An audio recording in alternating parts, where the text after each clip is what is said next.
Sir আপনি আসুন আসুন মিস্টার সিংহ রায়, আসুন আসুন।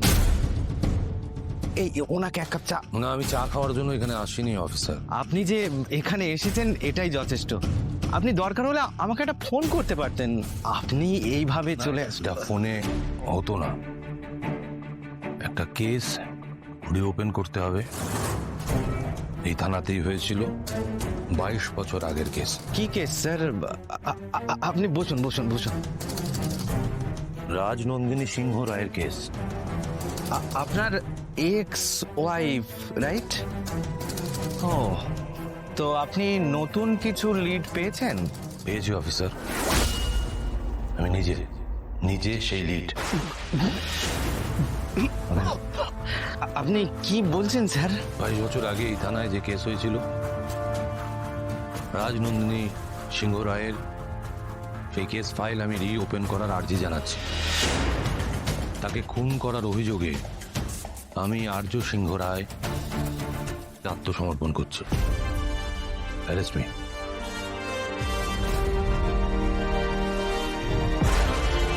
আমি যখন নিজে এসে সারেন্ডার করছি, তাহলে আপনার প্রবলেমটা কোথায়? আপনি প্লিজ সারেন্ডার করুন। স্যার এটা কি করে হয় স্যার?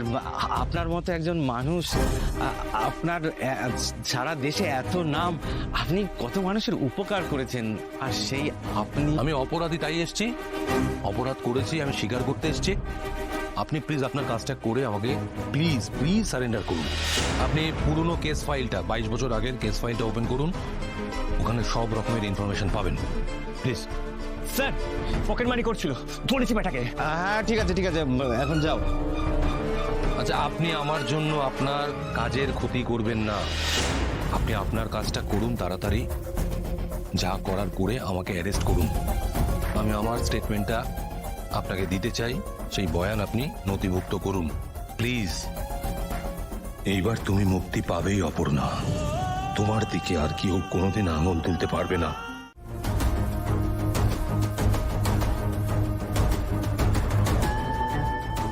আপনি আমাকে ছেড়ে যেতে পারেন না। আমি জানি না আমি জানি না আপনি কেন আমাকে ডিভোর্স পেপার পাঠালেন। আমি এখন কি করবো স্যার? আপনি কেন সবটা মিথ্যে করে দিলেন? আর্য সিংহ রায় এত কথা দিয়ে কথা রাখি,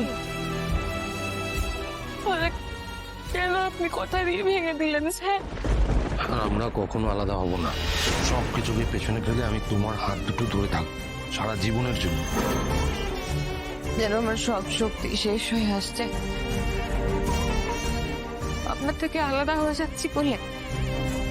না না না, আমাকে নিজেকে ঠিক রাখতে হবে, আমাকে নিজেকে ঠিক রাখতে হবে। আপনি যতক্ষণ না আমার কাছে আসছেন ততক্ষণ আমাকে ঠিক রাখতে হবে। আমি আপনাকে ঠিক খুঁজে বার করবো স্যার, ঠিক খুঁজে বার করব। সব দ্বিধা দ্বন্দ্ব কাটিয়ে আমি আপনাকে নিজের করে আপন করে।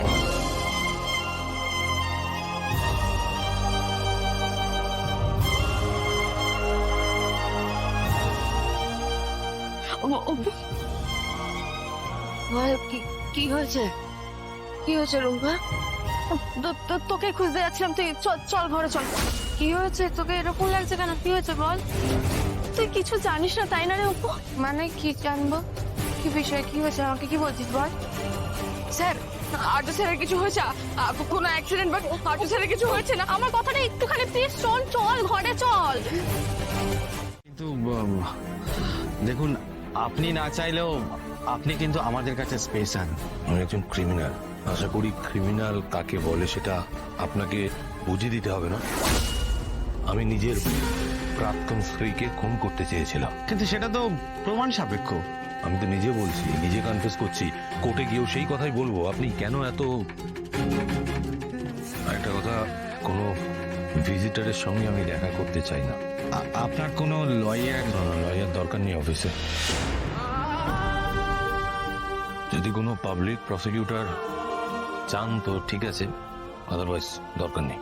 দেখুন, ক্রাইম করলে আমরা ঠিক বুঝতে পারি, আর এটাও আন্দাজ করতে পারি যে সে সত্যি বলছে কি মিথ্যে বলছে, কিন্তু এক্ষেত্রে আপনি ঠিক দেখুন অফিসার, আমি একটা কথা বলি, লয়ার তার কথার মার প্যাচে আমার কেসটা জিতিয়ে দেবেন, আমাকে এখান থেকে বের করে নিয়ে যাবেন, সেটা আমি চাই না।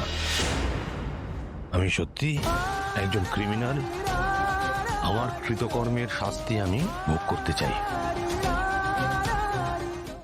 কথায় বলে না, বাপ তো নিজের বাপকেও ছাড়ে না। কি বলছো তুমি? দাদাকে ছোট মুখে বড় কথা বলছি দিদিমণি, আপনি দাদাবাবুকে ফিরিয়ে নিয়ে আসুন না, উনি খুব ভালো মানুষ। এটা আর্য কি করলো? আমার তো হিসেব মিলছে না। খেলা ঘুরিয়ে দিলে আর্য সিংহ রায়। ওর মা, আপনি তো জানেন আপনার ছেলে আপনাকে কতটা ভালোবাসে। আপনি রাজনন্দিনী ম্যাডামকে বলুন না ওনাকে ফিরিয়ে নিয়ে আসতে। সে তো নিজেই। কিন্তু বড় মা, আপনি তো জানেন দাদাবাবুকে চেনা দায়, ওনার নিশ্চয়ই কোনো কষ্ট আছে। আরে কি আশ্চর্য, কি হচ্ছেটা কি? তোমাদের সব কটাকে না ছাড়িয়ে দেবো। এত বড় সাহস! মানে তুমি কিন্তু ভুলে যেও না দোলা, যে আমি এখনো এই বাড়ির মালকিন। আমি চাইলে কি। এই তুমি চুপ করো, একদম চুপ করো। কেউ কোথাও যাবে না, কাউকে কোথাও ছাড়ানো হবে না। ভুলে যেও না যে আমি এখনো বেঁচে আছি। তোমরা শান্ত হও।